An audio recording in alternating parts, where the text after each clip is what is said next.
Segunda Guerra Mundial, segunda parte. Nas cenas do capítulo anterior, a gente estava trabalhando o cenário que ocasionou a Segunda Guerra Mundial. E aí nós vimos quais eram as situações, as rivalidades que envolveram cada um desses países. Vimos como é que se deu a primeira fase da Segunda Guerra Mundial. E aí vocês lembram que na primeira fase da Segunda Guerra Mundial nós falamos sobre as vitórias do eixo, né? Nós falamos sobre as conquistas que o eixo empreendeu no período entre 1939 e 1941. E aí vimos que nesses 2 anos, exceto no caso da Inglaterra, né, que os alemães não tiveram o êxito que eles esperavam, nos demais países, nas demais investidas que os alemães fizeram, eles saíram vitoriosos e os alemães eram uma verdadeira máquina de guerra. Até 41 o negócio funcionou desse jeito. Só que em 41 nós vamos ter 2 momentos emblemáticos que vão causar uma reversão no cenário dessa guerra. O primeiro deles é a questão da invasão da União Soviética.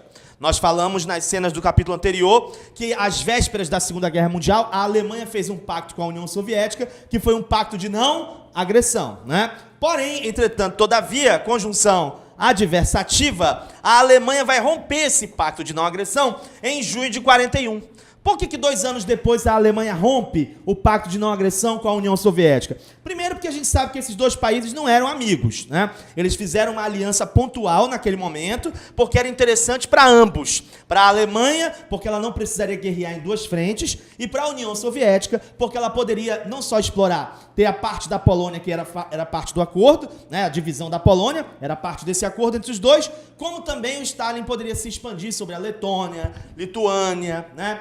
A Estônia, as toinhas do Stalin que a gente falou na semana passada. Então eles fizeram um acordo pontual que era interessante para ambos naquele momento. Só que em junho de 41, a Alemanha já conquistou vários territórios na frente ocidental e os alemães agora vão se voltar para o território da União Soviética, primeiro porque eles querem as riquezas do território soviético, eles querem o acesso ao petróleo, né, na região do Cáucaso, eles querem fazer também um ajuste, um embate com a União Soviética, até mesmo por causa da questão ideológica, uma vez que a gente sabe que os nazistas são anticomunistas.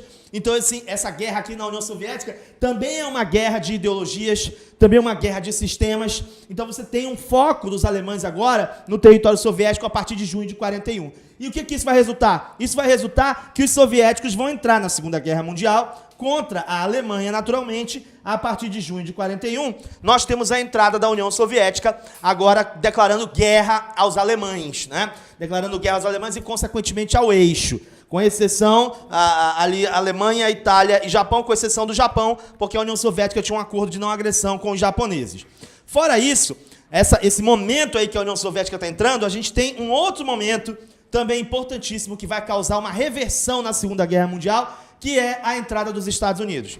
E por que os Estados Unidos entram na Segunda Guerra Mundial? Porque é tão importante esse momento, é tão emblemático, né? Porque os Estados Unidos vão declarar guerra ao eixo depois de um ataque que os japoneses vão fazer a uma base naval americana, que é a base de Pearl Harbor, né? Por que os japoneses fazem isso? Ali naquela região do Pacífico estava acontecendo também um cenário de guerra. Os japoneses estavam promovendo o seu processo expansionista ali nas ilhas do Pacífico. E a ideia do Japão era dominar toda essa região do Pacífico. Só que, claro, que esse domínio do Japão, esse expansionismo japonês pela região do Pacífico, não era interessante para os Estados Unidos. Os Estados Unidos tinham interesses econômicos nessa região. Então, é claro que existe aqui um embate entre Estados Unidos e Japão, em função desse expansionismo. Os Estados Unidos, para fazer uma pressão sobre o Japão, fazem um bloqueio econômico ao Japão, né? Deixam de fornecer recursos estratégicos para o Japão e chegam a congelar os recursos financeiros que o Japão tinha nos bancos norte-americanos, né? Tudo isso para pressionar o Japão dentro desse cenário do expansionismo japonês. Só que o Japão não se intimidou com nada disso, né? O Japão continuou invadindo as ilhas do Pacífico, o Japão continuou expandindo o território dele, continuou promovendo esse projeto expansionista e a animosidade chegou num nível tal que os japoneses decidiram atacar a base naval que os americanos tinham aqui no Havaí, Pearl Harbor, acreditando que esse ataque à base naval ia desestabilizar a estrutura logística dos americanos na região do Pacífico. Quando eles atacam Pearl Harbor, os Estados Unidos, naturalmente, vão declarar guerra ao Japão.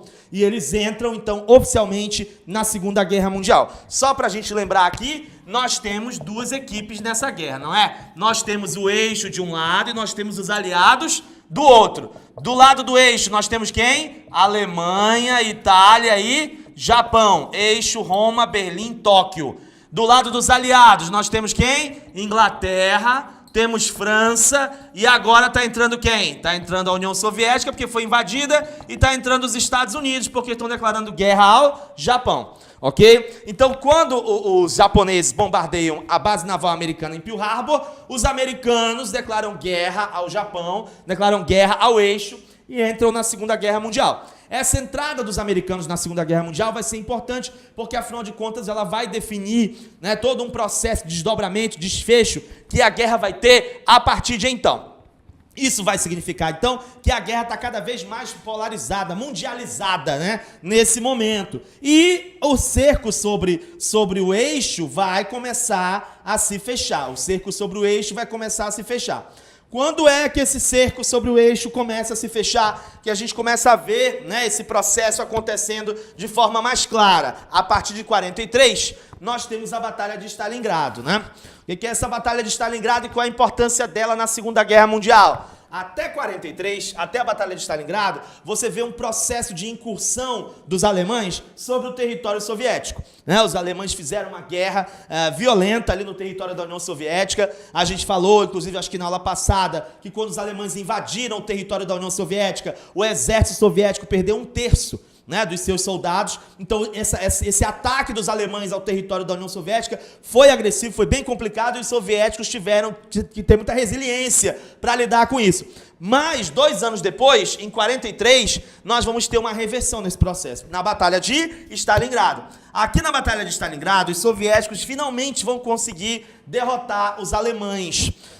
Essa batalha é uma batalha importante, ela é a batalha mais sangrenta da Segunda Guerra Mundial. Aqui nós temos 1 milhão de mortos, né, do lado da União Soviética, nós temos 800 mil mortos do lado dos alemães. Então essa guerra aqui é uma guerra emblemática, né, e ela é importantíssima pra gente, por quê? Porque é a partir da Batalha de Stalingrado que nós vamos quebrar o mito da invencibilidade do exército alemão, né? A partir da Batalha de Stalingrado nós temos os alemães derrotados, né? E, inclusive, o comandante das forças dos alemães chegou a pedir autorização do Hitler para se render, mas isso era inútil, porque eles já estavam derrotados mesmo. E ele se enfureceu com Hitler, porque o Hitler, na deliberação dele, era para continuar guerreando até morrer o último homem, né? Até morrer o último soldado do exército alemão tinha que ficar guerreando lá. E aí ele não aceitou, né? O líder dos alemães ali, dos soldados alemães, ele não aceita essa deliberação. E aí, tanto é que depois eles acabam se rendendo, e tudo mais, e resultado, a gente vai ter uma derrota aqui emblemática para a Alemanha em Stalingrado. Daqui para cá, da Batalha de Stalingrado em diante, agora é os soviéticos que vão fazer os alemães recuarem do território deles. Os soviéticos agora vão fazer pressão sobre os alemães e vão agora iniciar uma campanha militar na qual eles fazem o recuo das forças nazistas no território deles e vão libertando os territórios que foram invadidos pelos alemães.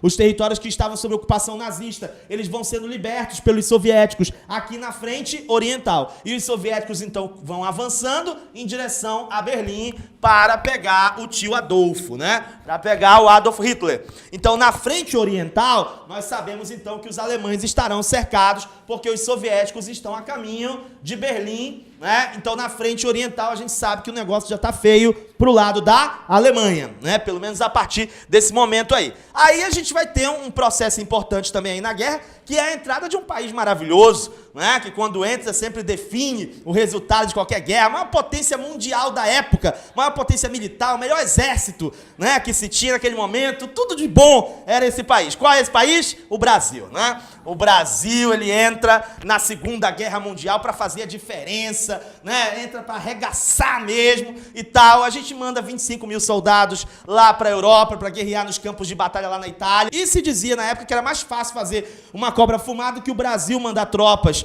para a Segunda Guerra Mundial. E é por isso que o nosso lema era qual? A cobra vai fumar. Bom, a gente participa da guerra já na reta final, ó, 15 minutos do segundo tempo já, junho de 44, tá? Que a gente está mandando tropas para lá. Então a nossa participação é uma participação tardia, mas é uma participação relevante, temos que acreditar isso.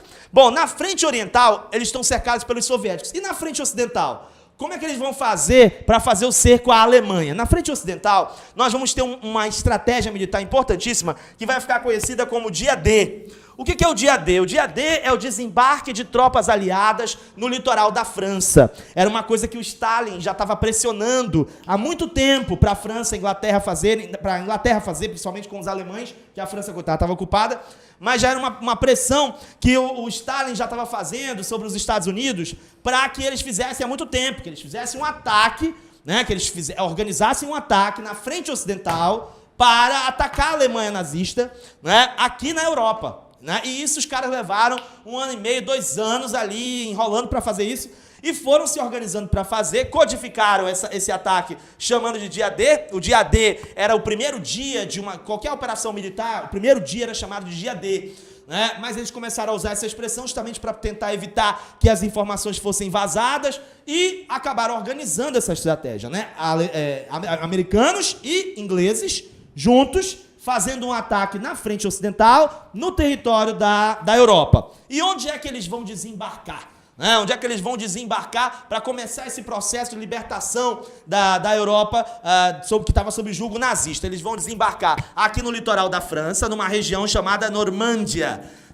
E aí nessa região eles conseguem desembarcar, conseguem vencer os nazistas, né, a resistência nazista que estava ali no litoral, e do litoral eles seguem para o interior da França para libertar Paris. Né, e eles conseguem sair vitoriosos, né, ingleses e americanos. Aqui são tropas aliadas que estão fazendo isso. Eles conseguem sair vitoriosos. Eles desembarcam no litoral da França no dia 6 e no dia 25 de junho eles já estão libertando Paris. Né, já estão fazendo a libertação de Paris. Então, daí para frente, da libertação de Paris em diante, já é o quê? Já é também o cerco dos aliados em direção a Berlim. Né, em direção a Berlim. Então, agora, com o Dia D, eu tenho literalmente a Alemanha cercada de ambos os lados. Né? Eu tenho os soviéticos vindo na frente oriental, em direção a Berlim, e eu tenho os ingleses e americanos vindo na frente ocidental, também em direção a Berlim. Né? Então, a derrota da Alemanha, a partir desse momento, ela passa a ser iminente. Essa derrota dos alemães passa a ser iminente. E é aí que a gente vai ter a desestruturação desse eixo, né? Nessa reta finalzinha aí. Quem é o eixo? Alemanha, Itália e Japão. Então vamos começar com a desestruturação da Itália. O que é que vai acontecer com a Itália na reta final da guerra? Na reta final da guerra eu tenho uma reviravolta na Itália. O que é que aconteceu ali? Ali, a Itália, nessa reta final, quando ela percebe que eles estão diante de uma iminente invasão também das tropas aliadas, né? Quando eles percebem que eles estão também diante de uma iminente derrota, os próprios italianos vão fazer a deposição do Mussolini. Né? O rei Vítor Emanuel destitui o Mussolini do cargo de primeiro-ministro e o Mussolini acaba preso, né? Fica preso. Quando os nazistas ficam sabendo disso, né, o que vai acontecer? Os alemães eles vão articular uma estratégia para fazer o resgate do Mussolini. E eles fazem isso de uma forma cinematográfica. Né? Os caras foram paraquedistas alemães, né, que conseguiram desembarcar, vieram do céu, desembarcaram lá onde o Mussolini estava, resgataram o Mussolini, levaram para outro lugar. E tudo isso para tentar recuperar o poder ali na Itália, porque o Mussolini tinha sido deposto. Né, pelo próprio rei Vítor Emanuel. Aí o Mussolini segue para o norte da Itália e fica aquela resistência, né? Fica aquela resistência, porque o Mussolini ainda querendo manter o poder dele no norte da Itália e o restante do país contra o Mussolini. Ninguém mais quer saber de continuar nessa guerra em função das perdas que a Itália está tendo, as sucessivas derrotas que ela está tendo, a iminente invasão dos inimigos. Então ninguém mais aguenta mais essa continuação da Itália na guerra. Mas o Mussolini vai resistir o máximo que ele pode. É resgatado, monta um governo ali de resistência no norte do país e assim ele vai ficar até ele ser recapturado, tá, pelos próprios italianos. E aí quando ele é recapturado pelos próprios italianos, ele é fuzilado. Tá? Ele vai ser fuzilado ali e além de ser fuzilado, eles vão pegar o Mussolini, a mulher dele e alguns outros comparsas que estavam com ele e eles vão pegar o corpo deles e levar para Milão. e lá em Milão, numa praça pública, eles vão colocar o corpo do Mussolini lá de cabeça para baixo, com a mulher, uns 4 corpos assim, um do lado do outro, e os caras vão ficar fazendo a festa com o corpo do Mussolini lá, cuspindo, chutando, né, e fazendo a vingança ali com o corpo do Mussolini. E aí, mano, o Hitler, ao que tudo indica, o Hitler, ao saber dessa situação, não estava muito afim de que isso acontecesse com o corpo dele. Né? Então, o Hitler ele vai tomar providências, né, ao que tudo indica, para que esse desfecho, né, não seja o mesmo desfecho que o corpo do Mussolini teve, o corpo dele. E aí o que acontece? Então, na Itália, o Mussolini, depois de recapturado, é fuzilado, a Itália faz a rendição, assina o Tratado de Paz, certo? E a Itália, então, fica fora do jogo, né? Carta fora do baralho, certo? Quando a Alemanha fica sabendo disso, os alemães, que os italianos se renderam, né? Reza a lenda que os soldados italianos que combatiam junto com os alemães foram fuzilados. Né? Quando os alemães ficam sabendo, a Itália se rendeu, beleza, pega esse italiano, pode matar esse italiano tudinho aí. Né? E a ordem do alto comando nazista, fuzilar os soldados italianos que estavam combatendo junto com os soldados alemães, certo? Porque a Itália tinha se rendido, então bora fuzilar essa galera aí, certo? Então, para você ver, é um alto índice de galerosidade, né, que esses caras fazem na Segunda Guerra Mundial. Bom, então a Itália é carta fora do baralho. Aí a próxima que vai ser detonada no eixo é a Alemanha. Né? A próxima que vai dançar é a Alemanha. A Alemanha já está diante de uma iminente derrota, já está cercada na frente oriental pelos soviéticos, na frente ocidental pelos ingleses e americanos, então é só uma questão de tempo. O que o Hitler faz nessa reta final? Ele se refugia lá em Berlim, no bunker, né, no bunker do Führer, um abrigo subterrâneo, onde ele vai passar os últimos dias da vida dele ali. Essa fase final eu acho muito legal, tem um filme, um livro, né, sobre isso, chamado As Últimas Horas de Hitler, né, quem ainda não assistiu, assista, é maravilhoso. Esse filme, inclusive, o pessoal pega uma cena desse filme para ficar fazendo aquelas paródias, né, bem engraçadas, que jogam no WhatsApp, é bem legal, né, que é uma cena lá que o Hitler fica irritado, né, fica furioso e tal, então os caras fazem uma paródia disso aí, mas é legal. O que ele está fazendo ali nos últimos dias? Mano, ele está refugiado, dando ordens desencontradas para os seus soldados, achando que a Alemanha ainda pode fazer alguma coisa nessa guerra, ainda tem condição de ganhar esse negócio. E os soldados já estão nessa onda, a gente obedece esse louco, né? Ou a gente faz o quê? Os caras vão tentar até matar o Hitler. Né? O Hitler sofreu vários atentados, são mais de 40 atentados, né, contra o Adolf Hitler. Mas, enfim, um deles vai ficar conhecido como Operação Valkyria, né, que é quando os caras do alto comando nazista programam um atentado contra ele e colocam explosivos numa pasta, numa reunião que ele estava participando. Né? E não é que o negócio explode, mata uns 2 ou 3 lá e o Hitler sai sem quase nenhum arranhão desse negócio, né, na chamada Operação Valkyria. E aí ele manda fuzilar os caras também. Né? Nessa brincadeira ele mata aqui 5 mil. Certo? E ele vai ficar lá, nos últimos dias da vida dele, dando essas ordens desencontradas e os caras naquela crise se obedecem ou não.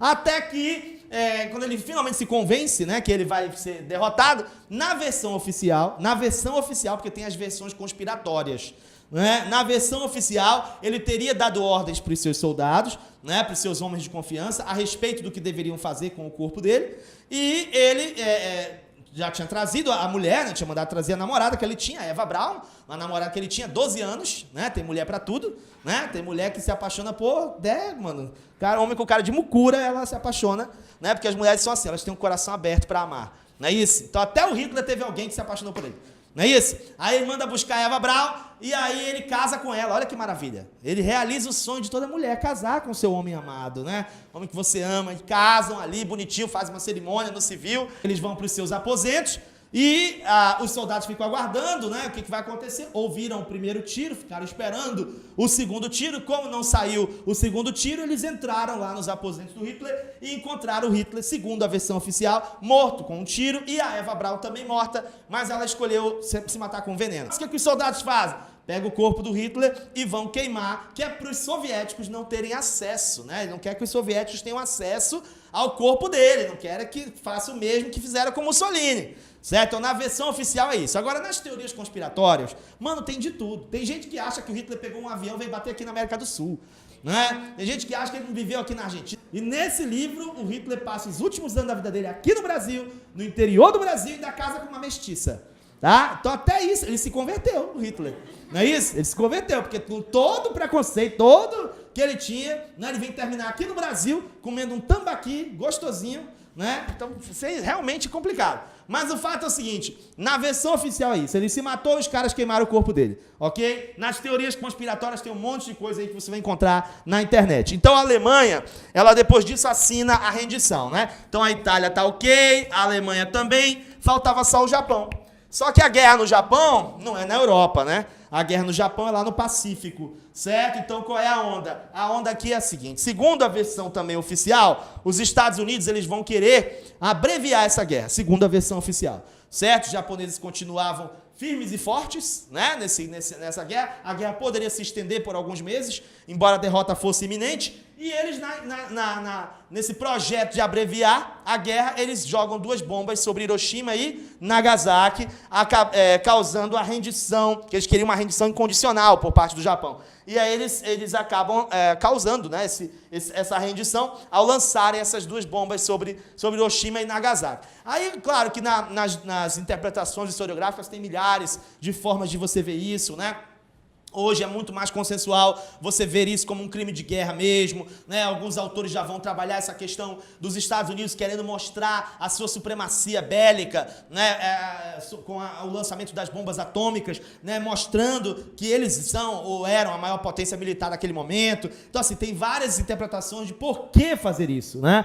Porque, teoricamente, na interpretação da grande maioria, não havia uma necessidade, nunca há uma necessidade, mas olhando pelo ponto de vista da guerra, não havia uma necessidade de militar de se fazer isso, uma vez que a derrota do Japão seria iminente, né? Então é uma questão apenas de abreviar mesmo o desfecho desse combate. Mas, segundo a versão da época, era isso, né? Era só para fazer com que a rendição do Japão acontecesse de uma forma mais rápida. E aí, com a rendição do Japão, que nós vamos ter o término da Segunda Guerra Mundial. Da Segunda Guerra Mundial termina, os países vencedores vão se reunir na Conferência de Potsdam e eles vão definir, né, os rumos geopolíticos que eles vão traçar a partir de então. E a partir daí a gente vai ver uma outra conjuntura internacional se formando, que vai originar o cenário da Guerra Fria, que é o outro conflito que a gente vai estudar nas cenas do próximo capítulo. A alta cúpula do Hitler depois foi julgada num tribunal que ficou conhecido como Tribunal de Nuremberg,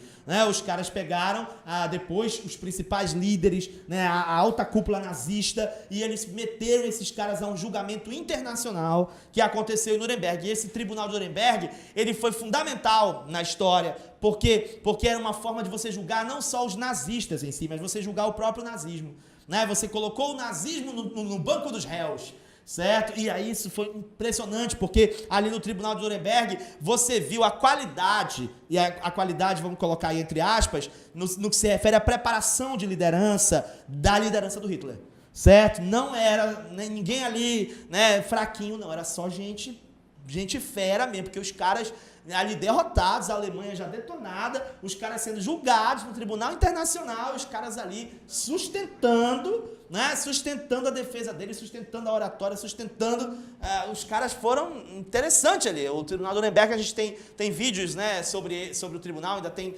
muito material que foi produzido na época, e a gente consegue visualizar muito bem isso ali nos debates, né, nos embates que eles tiveram com a promotoria, com a defesa, etc., na época. No fim das contas, a maior parte dessa cúpula do Adolf Hitler foi condenada à morte, certo? Mas os caras, incrivelmente, conseguiram se suicidar antes de serem executados, certo? Grande parte deles consegue se matar na cadeia antes da execução acontecer, certo? Mas então, assim termina a Segunda Guerra Mundial. Gostou do nosso vídeo? Então vem pra cá, se inscreve no História em Loco e vem fazer parte dessa multidão que está acompanhando o nosso canal. E eu quero também te convidar para conhecer o nosso site www.historiaemloco.com.br. Aqui no nosso site você vai encontrar a continuação dessa aula e mais uma lista de exercícios para você treinar, além de 3 cursos completos de História Geral, História do Brasil, História da Amazônia. Aqui a gente também oferece módulos, oferece muito conteúdo de qualidade, muita informação, muito conhecimento para você. Você não pode perder tempo. Vem para cá, digita www.historiaemloco.com.br, o site que trabalha para fazer você gabaritar história. Até a próxima, tchau!